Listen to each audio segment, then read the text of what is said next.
మనం కాదు మనం మనం ఏం లేదు. సో మీడియా మిత్రులకి ఏం లేదు, వెళ్ళే ముందు చిన్న కొసమెరుపు. సో ఇప్పుడు Q&A జనరల్గా మనం కాదు అనిల్, ఏదేదో అనేసుకుంటారే. కాదు సార్, అది లేదు ఏదేదో సార్. అనేసుకుంటారు. అది అదే విందాం, ఏమనుకుంటారు అది విందాం. కాదు ఏంటి, అది విందాం సార్. నాకు టెన్షన్ వేస్తుంది. ఏమేమి అనుకునే కాదమ్మా, ఒక ex girl friend ex wife ఏదేదో అనేసుకుంటారు. కాదు సో మనకేం లేదు సార్, సినిమాలో ఉన్న కాదు తన కిడ్నీ తను తీసుకుంటుందా, ఆ లెవెల్ వరకు ఎన్నో థాట్స్ వచ్చేస్తాయి. సార్ మిమ్మల్ని కన్ఫ్యూజ్ చేస్తున్నారు. సో ఏం లేదు, చిన్న పజిల్. సో ఇక్కడ ఆల్రెడీ మీరు కొన్ని క్యారెక్టర్స్ చూశారు. So X cap, excellent wife, ex girl friend, ఒక సీఎం గారు నరేష్ గారు అండ్ పార్టీ ప్రెసిడెంట్ వీటీ గారు. మీకు బ్యాక్లో కొన్ని క్యారెక్టర్స్ డిస్ప్లే అవుతున్నాయి ఇప్పుడు. So Jailer, Bihar Orissa rowdies and the Microsoft company CEO and constable. So వీళ్ళందరి మధ్య ఒక కథ నడుస్తుంది. సో నాకు మీడియా మిత్రులు అంటే ఒక గౌరవం. ఎందుకంటే ఒకరు ఇంటర్వ్యూ ఇస్తే అప్పట్లో వాయిస్ రికార్డులు లేని టైంలోనే చక్క పాయింట్లు అట్లా అర్థం కాని పాయింట్ రాసుకొని ఆ 4 హైలైట్స్ పెట్టుకుని ఒక అందంగా రాస్తారు ఒక ఇంటర్వ్యూ ఏదైనా. So they can connect the things very well. చిన్న ఇన్ఫర్మేషన్ కూడా చాలా బ్యూటిఫుల్గా కన్వే చేస్తారు. సో మీ ముందు ఒక ఈ చిన్న ఇన్ఫర్మేషన్ని డాట్స్ కనెక్ట్ చేస్తూ ఈ సినిమా కథ ఏమై ఉంటుంది అని గెస్ చేయండి. సో చేయటం వల్ల మీకు ఏదో టైం పాస్ మాకేంటని మీరు అనుకోవచ్చు. ఇందాక నుంచి సంక్రాంతి గారు రాజుగారు అంటున్నారు కాబట్టి ప్రీ రిలీజ్ ఈవెంట్ రోజు కథని దగ్గరగా గెస్ చేసిన వాళ్ళకి అల్టిమేట్ గిఫ్ట్ ఇవ్వబోతున్నాం. ఏంటి 25 lakhs. ఉండవే అయ్యో, అయ్యయ్యో. అసలే బడ్జెట్ నేను పెద్ద అమౌంట్ ఏదో చెప్పేశారు. మంచి అనౌన్స్ చేశాడు, ఈ సినిమాకి తీసుకున్న రెమ్యునరేషన్ గిఫ్ట్ ఇస్తాడంట. అప్పుడే ఇంట్రెస్ట్ లెవెల్ బాగుంది. 25,000 అంటే ఎవరికి కావాలి? 25 lakhs అంటే నైట్ సో ఇప్పటికిప్పుడు స్పాంటేనియస్గా ఈ కథ ఏమిటో మీరు చెప్పాలి. పాత్రలన్నీ మీ కళ్ళ ముందు ఉన్నాయి. సో ఆ పాత్రలు ఎలా కలుస్తాయి? కాదు అనిల్, నువ్వు ఏదో అనుకున్నావు కానీ సైలెంట్ గా మైక్ ఎవరి దగ్గర ఉంది అక్కడ? అదే వాట్ ఆర్ యూ టాకింగ్? తీసేసుకున్నారు మైక్. కాదు, ఫస్టే మీరు చెప్పేస్తారా? అంటే అలా కాదు, మీరు కథ గెస్ చేయమన్నారు ఓకే. అంటే మీ కథ మొత్తం బయటకు వచ్చేస్తే ఏం ప్రాబ్లం లేదా? అంటే కథ బయట అడిగారు కదా పాపం. ఏం పర్వాలేదు. మీరు నిజంగా కథ మొత్తం గెస్ట్ చేస్తే అసలే మీకు సన్మానం చేసి నెక్స్ట్ పిక్చర్ రైటింగ్ టీంలో మీకు ఇచ్చేస్తా. వద్దులేండి, కథ అంతా రివీల్ చేయడం అంత పెద్ద బాగోదు. అంటే యాక్చువల్గా నాకు మీ సినిమాలో F2 ఇష్టం అని చెప్పి దిల్రాజు గారు అన్నారు, కానీ నాకు రాజా ది గ్రేట్ ఇష్టం. ఎందుకంటే హై యాక్షన్ని, హై ఎంటర్టైన్మెంట్ని, ఫ్యామిలీ ఎమోషన్స్ని, ఈ మూడింటిని పర్ఫెక్ట్గా బ్లెండ్ చేసిన cinema Raja the great. So మళ్ళీ ఆ తర్వాత మీరు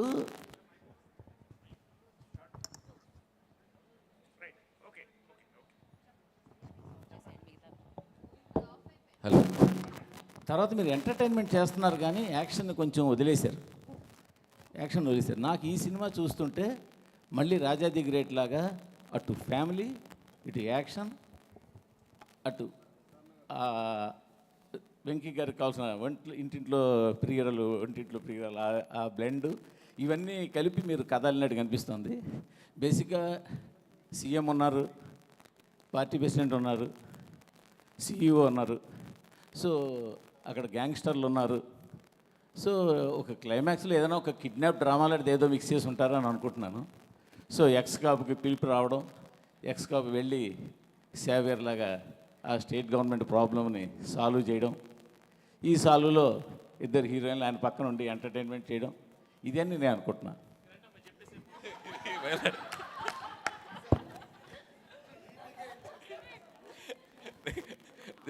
ఓకే, నెక్స్ట్ ఎనీబడి? అనిల్ గారు, అంటే ఈ క్రియేటివ్ ప్రాసెస్ అంతా యూజువల్గా మీది.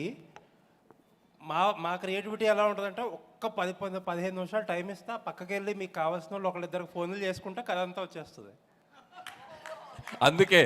అందుకే మీకు ఆ టైం ఇవ్వకుండా మా ఎదురు కూర్చోబెట్టుకున్నాం.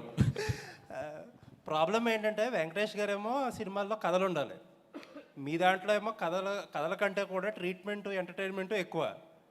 కాబట్టి ఇది పెద్ద టెస్ట్ మాకు ఇది. నాకు అనిపిస్తుంది ఏంటంటే వెంకటేష్ గారు, మీనాక్షి గారు ఎక్కడో సంథింగ్ ఏదో కొలీగ్స్ అయి ఉంటారు. వీళ్ళిద్దరు మ్యారేజ్లో ఆ అమ్మాయి వీళ్ళిద్దరు హ్యాపీ మ్యారేజ్లోనో ఎందులోనో ఉంటుండగా ఆ అమ్మాయి ఈయన అక్కడ ఫ్లాష్ బ్యాక్లో వదిలేసిన ఒక ప్రాబ్లమ్ను తీసుకొచ్చి వీళ్ళ ఇద్దరి మధ్యలోకి వచ్చి కూర్చుంటుంది అనుకుంటున్నాను నేను. ఆ అమ్మాయి వచ్చిన ప్రాబ్లమ్స్తో ఆ అమ్మాయితో పాటు ఆ అమ్మాయి ఆయన గతం తాలూకు ప్రాబ్లమ్స్ తీసుకురావడం అవన్నీ ఎలా సాల్వ్ చేస్తారని స్టోరీ అనుకుంటున్నాను. సూపర్. First 2 super. నెక్స్ట్.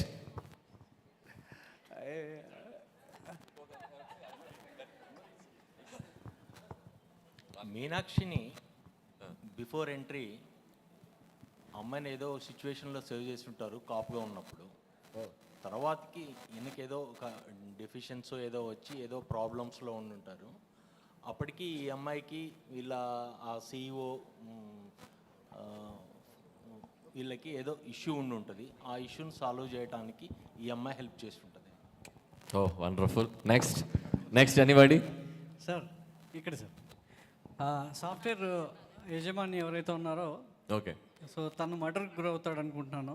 దాన్ని సాల్వ్ చేయడానికి ఎక్స్ కాపుగా ఉన్నటువంటి గర్ల్ ఫ్రెండ్ సహాయంతో ఇప్పుడు ఎవరైతే IPS ఉన్నారో మీనాక్షి గారి సహాయంతో ఎక్స్ కాపుగా ఉన్న అతను తన వైఫ్ ద్వారా ఈ కేసుని అంతా ఛేదిస్తాడు. దానికి అక్కడ ఉన్నటువంటి సీఎం కావచ్చు, వాళ్ళ ఏవైతే పార్టీ ప్రెసిడెంట్ ఎక్స్ సాఫ్ట్వేర్ దానికి లింక్ ఉంటుంది. దానికి సీఎం ఏ విధంగా సహాయపడతాడు, ఆ మధ్యలో జరిగిన డ్రామా ఏంటి, వాళ్ళ ఫ్యామిలీ ఆ మర్డర్ని ఏ విధంగా చేంజ్ చేస్తుంది, ఏ విధంగా ఆ కేసును సాల్వ్ చేస్తుంది అనేది గెస్సింగ్ సార్. అంటే నిజంగా చాలా ఇంట్రెస్టింగ్ ఉంది. అంటే ఒక ప్లాట్ పాయింట్కి ఎన్ని పాయింట్ ఆఫ్ ఉన్నాయో తెలుస్తుంది. సార్ అది కాదు సార్, ఇది సినిమా షూటింగ్ మొదలెట్టే ముందు పెట్టుంటే 4-5 కథలు తిద్దరు, సీక్వెల్ తిద్దరు. ఇప్పుడు పర్లేదు, ఇప్పుడు నోట్ చేసుకుంటాం బాగా చెప్తే. అనిల్ గారు, ఊర్లో అమ్మ ఫోన్ చేసి ఎరా దీపావళికి వస్తున్నావా, ఉగాదికి వస్తున్నావా అంటే, లేదమ్మా మేము సంక్రాంతికి వస్తున్నాం అని చెప్పుంటారు. అంతే కదా స్టోరీయా? ఓకే. ఇంతకు మించి స్టోరీ సార్ అది కాదు సార్.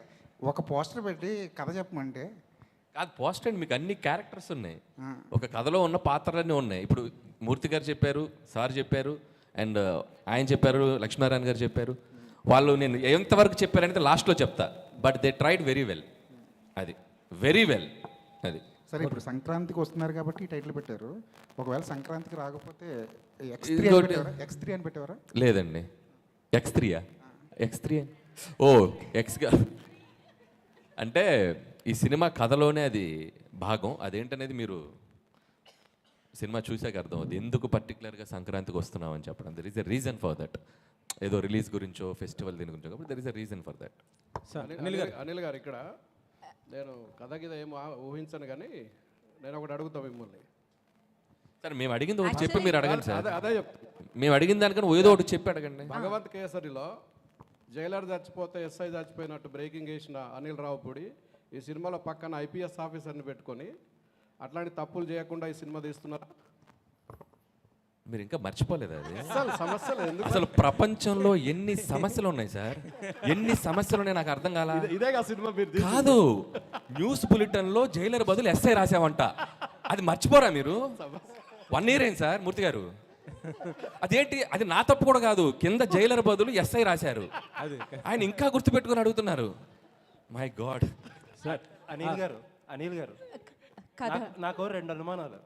దిల్ రాజు గారు ఇదంతా ఫిట్టింగ్ పెట్టి కథలని చెప్పి ఆయన మనసులో మీరు మా సినిమాలు బాగున్నాయని బాగాలేదని అంటారు కదా, బాగా అయ్యిందిలే మీకు, మీ క్రియేటివిటీ మీరే చూసుకోండి అని ఆనందిస్తున్నారేమో అని ఒక అనుమానం.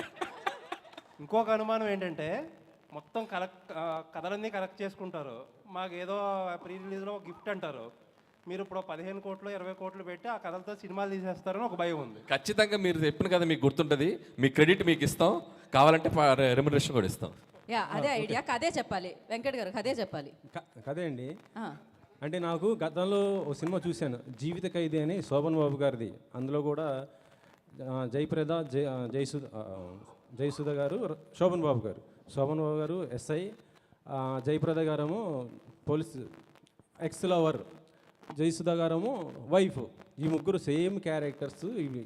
కాకపోతే దాంట్లోనేమో జయప్రద గారు చనిపోతారు, సీరియస్గా అది క్లైమాక్స్. ఇందులో మీరు ఫన్గా చూపిస్తున్నారేమో నాకు అదే. కాకపోతే అంటే ఆ క్యారెక్టర్స్ చూసినప్పుడు 3 క్యారెక్టర్స్ కూడా జీవిత ఖైదీ ఆ సినిమా క్యారెక్టర్సే నాకు ఇక్కడ వచ్చినాయి. సేమ్ క్యారెక్టర్స్ సేమ్ మొత్తం అలా అయితే అనిపించింది. ఫన్ను సీరియస్ అది అంటే మీరు కథ చెప్పలేదు, నాకు ఆ క్యారెక్టర్స్ నాకు అయ్యే క్యారెక్టర్స్ చెప్పారు. Okay okay, done done. Okay next Next. Lakshmi గారు కథ చెప్తున్నారు అంతే, ఏంటండి? క్వశ్చన్స్ కాదు. నాకు అందుకేగా అర్థం కాదు సార్. మిమ్మల్ని అడుగుతున్నాం. అడగండి, చెప్పండి. సారీ, అనిల్ గారు ఇక్కడ అనిల్ గారు, ఒక్క నిమిషం. సో సీఎం మనవడు అనుకుంటా అబ్బాయి, ఐశ్వర్య రాజేష్ సీఎం కూతురు. ఆ ఒడిశా వాళ్ళు వచ్చి కిడ్నాప్ చేస్తారు ఎవరిని? సీఎం మనవండి ఐశ్వర్య అన్ని బుల్రాజ్ గారిని. కిడ్నాప్ చేస్తే ఆ టైంలో అంటే సీఎం జాబ్ సో మైక్, ఇంకో మైక్ తీసుకోండి. సో అతను సీఎంగా ఉన్నప్పుడు ఏదో ఇష్యూస్ వచ్చి ఆయన జాబ్ వదిలేస్తాడు, వైఫ్ని కూడా వదిలేస్తాడు. మళ్ళీ కొడుకు కోసం వీళ్ళందరూ కలుస్తారు. అప్పుడు ఆమె ఎంప్లాయీగా ఉన్నారు, కాప్గా ఉన్నారు. సో కొడుకుని కనిపెట్టడానికి వీళ్ళంతా ఒక గేము. అందులో లాస్ట్లో ఆ లేడీస్కి సంబంధించి సమ్ సెన్సిటివ్ పాయింట్ ఇస్తారనిపిస్తుంది. ఎందుకంటే అనిల్ రావుపూడి అంటే 100% ఒక మెసేజ్ ఉంటుంది. అది భగవంత్ కేసరి కావచ్చు, ఇప్పుడు కావచ్చు. ఇది మొత్తం సీఎం పాయింట్ ఆఫ్ వ్యూలో ఉంది. ఇప్పుడు మీరు చెప్పిన దాంట్లో అనిల్కి ఒక కొత్త స్టోరీ దొరికిందండి, సీక్వెల్ దొరికింది. అండ్ ఇంకోటి ఇందాక మీరు అన్నట్టు దిల్ రాజు గారికి దీంట్లో ఏం ప్రమోయం లేదు మొత్తం. ఇది అనిల్ నిన్న ఫోన్ చేసి సరే ఇలా కొత్తగా చేద్దాం అనుకుంటున్నా నీ కాన్సెప్ట్ చెప్పాడు. సో చాలా బాగుంది చెయ్యని ఇలా అనుకున్నాం అంతే. నాది దీంట్లో ప్రమేయం లేదు. ప్రమేయం అంటే కుదరదు, గెస్ట్ చేసిన వాళ్ళకి గిఫ్ట్లు ఇవ్వాల్సిందే. అనిల్ గారు యా, ఇక్కడ నెక్స్ట్ కదా అనిల్ గారు నెక్స్ట్ కదా. ఓపెన్ చేస్తే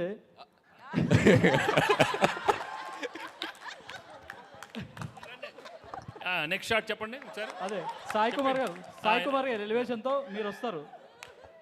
అప్పట్లో ఒకడు ఉండేవాడు పోలీసు, ఇలా ఉండేవాడు, ఇలా గంభీరంగా ఇలా ఉండే, ఆయన కొడితే ఎక్కడెక్కడ వెళ్ళిపోతారని ఒక ఎలివేషన్ వస్తుంది. ఎలివేషన్తో మీరు వస్తారు. అక్కడ ఒక ఊర్లో గ్రామంలో సాఫ్ట్వేర్ కంపెనీ పెట్టాలనుకుంటారు. కాకపోతే అక్కడ ఒక ప్రాబ్లం వస్తుంది. అప్పుడు మిమ్మల్ని తీసుకొస్తారు పోలీస్గా. మీకు ఐశ్వర్య కాదు ఏమన్నారు మీనాక్షి గారు సపోర్ట్ చేస్తారు. ఆమె ఆల్రెడీ డిపార్ట్మెంట్లో ఉంటారు. సపోర్ట్ చేసిన తర్వాత మీరు ఎలాగో ఎక్స్ గర్ల్ ఫ్రెండ్ కాబట్టి మీ మధ్యలో మళ్ళీ ఆమె వస్తారు. అలా ఫండ్ నడుస్తుంటుంది. ఆ తర్వాత సీఎం ఏం చేశారు, అలాగే పార్టీ ప్రెసిడెంట్ ఆ ఊరిని కాపాడడానికి, అలాగే అక్కడ ఫ్యాక్టరీ మైక్రోసాఫ్ట్ ఫ్యాక్టరీ రావడానికి ఏం చేశారు అనేది ఒక స్టోరీ అనుకుంటున్నాను. కాదు, తెలుగు ఫిల్మ్ ఇండస్ట్రీలో ఒకరు కథ చెప్తుంటే లైవ్ పర్ఫార్మెన్స్ చేసింది ఇదేనేమో. మీరు కథ చెప్తుంటే మీ ముందు పాత్రలు కదులుతున్నాయి, మీరు గమనించారా లేదో. సంక్రాంతికి వస్తున్నాం 2025, 26, 27 వరకు వచ్చేస్తాయి కథలు. Thank you. అనిల్ గారు సార్ మీరు ఎమ్మెల్యే అవుతారనుకుంటే సీఎం అయ్యారు సార్, కంగ్రాచులేషన్స్.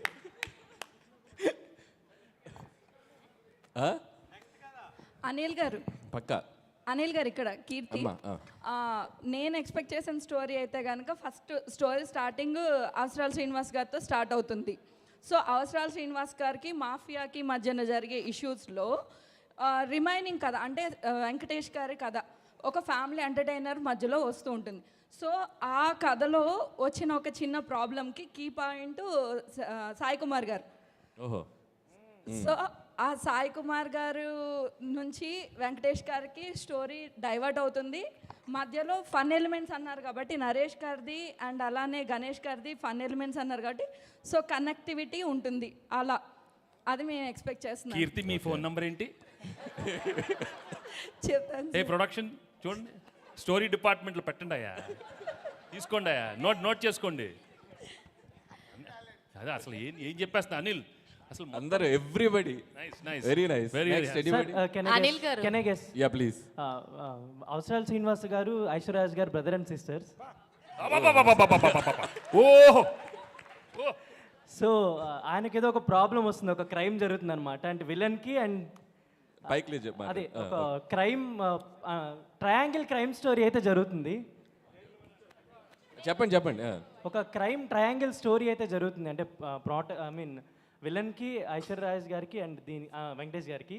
సో మీనాక్షి గారు కూడా దాంట్లో ఎలా హెల్ప్ అయ్యారు ఏంటి అనేది ట్రయాంగిల్ క్రైమ్ స్టోరీ. అంటే ఇప్పుడు ఐశ్వర్య అవుటా స్టాబ్ మంచి హీరోనే కదా సార్, చంపేయకూడదేమో. చంపేయకూడదు కదా. సో అనిల్ గారు ఇక్కడ ఐఎమ్ హేమమాలిని అండి. సో నాకు నీకేమనిపించిందమ్మా? అదే చెప్తున్నాను. సో నాకు అనిపించినంత వరకు ఏంటంటే మీ సినిమాస్ వీళ్ళు అందరూ చెప్తున్నట్టు ఫన్ ఉంటుంది, కొన్ని ఈసారి యాక్షన్ కూడా ఉండబోతుంది అనిపించింది. అయితే స్టోరీ పరంగా వెళ్తే కనుక సో మీనాక్షి గారు ఎలాగో ఎక్స్ గర్ల్ ఫ్రెండ్ అని చెప్పని అన్నారు, ఆయన ఆల్రెడీ ఎక్స్ పోలీస్ ఆఫీసర్ అని అన్నారు. మేబీ ఆయన సర్వీస్లో ఉన్నప్పుడు ఏదో ఒక ఇన్సిడెంట్ వల్ల ఆయన దాన్ని లెఫ్ట్ అయిపోయి బయటికి వచ్చేసిన తర్వాత ఐశ్వర్య రాజేష్ గారితో పెళ్ళి అవ్వడం జరుగుద్ది. ఆ తర్వాత వాళ్ళ అబ్బాయి. సో ఇదంతా నడుస్తుంది. ఆయన వచ్చేసిన తర్వాత ఊర్లో మేబీ వాళ్ళ సీఎం ఉన్న ఊర్లోనే ఆయన ఉంటాడు. సో ఈయనకి అండ్ గణేష్ గారికి కూడా చాలా కామెడీ ట్రాక్స్ ఉన్నాయి కాబట్టి ఈయన ఏదన్నా ఒకవేళ రాంగ్ ట్రాక్ వెళ్తే దానికి సజెషన్స్ గైడ్ లైన్స్ కోసం మన వెంకటేష్ గారి హెల్ప్ తీసుకుంటూ ఉండొచ్చు. అయితే ఈలోపు మీనాక్షి గారు ఎలాగో ఎక్స్ గర్ల్ ఫ్రెండ్ కాబట్టి అక్కడ ఏదైనా లైక్ పోలీస్ స్టోరీస్లో ఏదన్నా ఒక చిన్న ప్రాబ్లం వచ్చి దాన్ని సాల్వ్ చేసుకోవడం కోసం వెంకటేష్ గారిని మళ్ళీ కలవచ్చు. ఆ ఉద్దేశంతో ఆయన దగ్గరికి రావడం అండ్ ఈవిడికి ఆల్రెడీ ఐశ్వర్య రాజేష్ గారికి వీళ్ళిద్దరూ ఎక్స్ అని తెలిసి వీళ్ళిద్దరూ కలవకుండా చూసుకోవడం. సో వీళ్ళిద్దరిని కలవకుండా చూసుకోవడం, అదేంటి దాని దగ్గరికి ఎందుకు వెళ్తున్నావు, నేను కదా మీ వైఫ్ అని చెప్పి అని ఇలాంటివి మధ్యలో వాళ్ళిద్దరి మధ్యలో ఉండడం. అండ్ ఈ మధ్యలో లైక్ మన అవసరాలు శ్రీనివాస్ గారు అండ్ ఈ క్రైమ్ బ్యాచ్ ఎవరైతే ఉన్నారో మేబీ వీళ్ళు ఏదన్నా ఒక డిఫరెంట్ లైక్ ఏదన్నా సైన్స్ ఫిక్షన్లో ఇప్పుడు చాలా జరుగుతున్నాయి కదా, అలా ఏదన్నా అయ్యుండి సో దీనికి ఏదన్నా ఒక పెద్ద క్రైమ్ వాళ్ళు అనుకుని సంక్రాంతికి టార్గెట్ పెట్టుకోవాల్సింది. వాళ్ళు సంక్రాంతికి అదేమన్నా మనం ఆ సంక్రాంతి టైంలో దాన్ని చేద్దాము అమలు చేద్దాం అని అనుకుని ఉండొచ్చు. మేబీ అందుకే సంక్రాంతికి వచ్చామని ఒక టైటిల్తో నువ్వు చెప్పే లోపల మేము జనవరి 14 వచ్చేసింది. Jan 14 రేపే రిలీజ్. ఏంటమ్మా వెరీ గుడ్. అనిల్ గారు చెప్పండి. యాక్చువల్గా రమేష్ గారు, నరేష్ సీఎం అండ్ ఆయన పార్టీ ప్రెసిడెంట్, వీళ్ళిద్దరి మధ్యలో ఒక అమ్మాయి ఉంటుంది. సో వాళ్ళిద్దరి మధ్యలో అమ్మాయి, ఒక అమ్మాయి అంటే లవ్ స్టోరీ అంతా. వాళ్ళిద్దరి మధ్యలో ఒక అమ్మాయి మేబీ తను మర్డర్ అయి ఉండొచ్చు. వాళ్ళ దగ్గర ఈ పోలీస్ ఆఫీసర్ పనిచేస్తుండొచ్చు, అంటే ఈమెకు సంబంధించి మీనాక్షి. సో ఆయన కూడా ఎక్స్ కాప్ కాబట్టి ఆమెకున్న పరిచయాలతో ఆయన్ని కేసు డీల్ చేయడానికి పిలిచుండొచ్చు. అయితే ఈమెతో ఉన్న ఆ క్లోజ్నెస్ వల్ల వైఫ్ ఎప్పుడైనా ఇంకొక అమ్మాయితో ఉంటే వైఫ్కు ఆటోమేటిక్గా అనుమానాలు అవి ఉంటాయి కాబట్టి ఆమె ఏమన్నా ఇది చేయొచ్చు అండి. ఇలా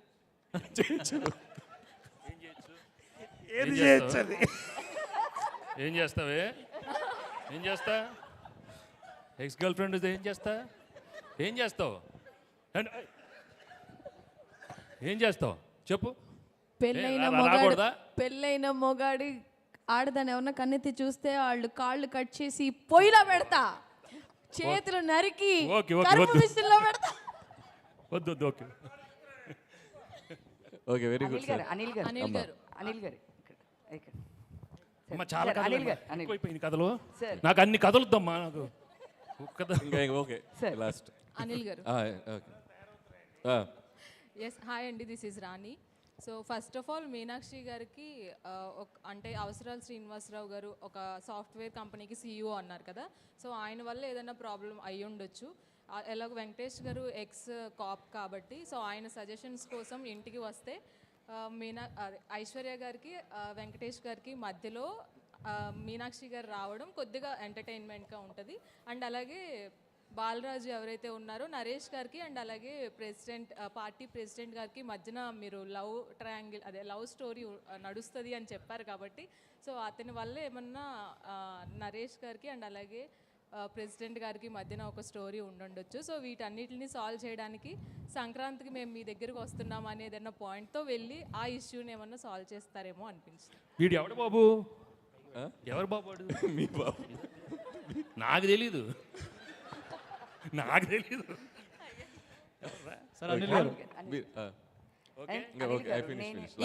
ఇదే లాస్ట్ అండి కదా.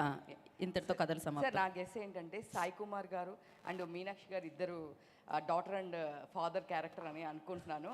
సో వీళ్ళిద్దరు సో పోలీస్ బ్యాక్గ్రౌండ్ కాబట్టి సో వెంకటేష్ గారు కూడా పాస్ట్లో ఏంటంటే లవ్ చేస్తారు, బట్ సమ్ డిస్ప్యూట్స్ వల్ల వచ్చేసి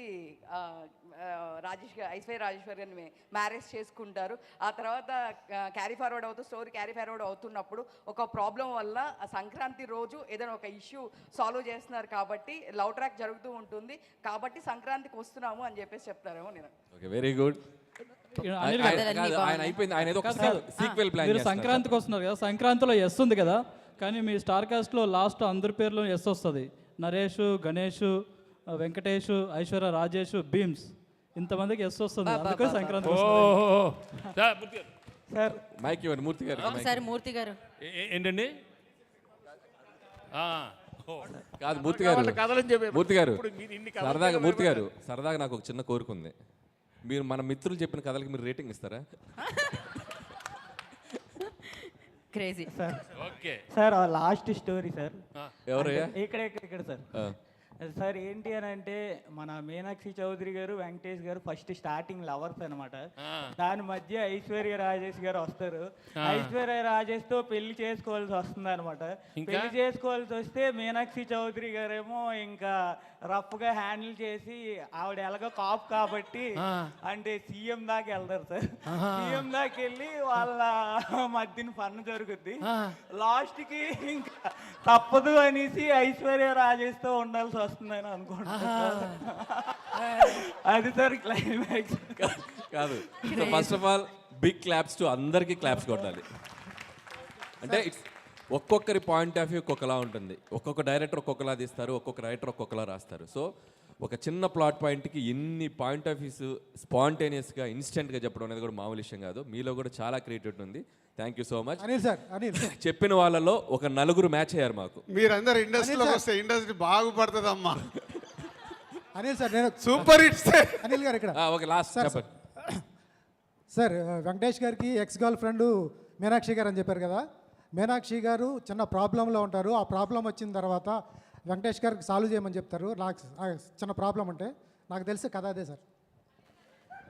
ఓకే, మీరు పని చేశారు ఫిల్మ్కి, మీరు ఎలా చెప్తారు? లేదు లేదు అట్లా చెప్పకూడదు. లేదు, కథలు ఈ కథలన్నీ ఇక్కడతో అయిపోయాయండి. సంవత్సరానికి ఒక కథ, ఒక్కొక్క కాంపౌండ్ లో ఒక కథ మీకు. రైట్, మళ్ళీ చెప్తున్నారా? లేదు, కథలు ఏం చెప్పట్లేదు. ఓకే, చెప్పు. మీరు రివ్యూ రేటింగ్స్ గురించి మాట్లాడారు. సంక్రాంతికి 3 సినిమాలు వస్తున్నాయి. 3 సినిమాలు రాజుగారికి సంబంధించినవే.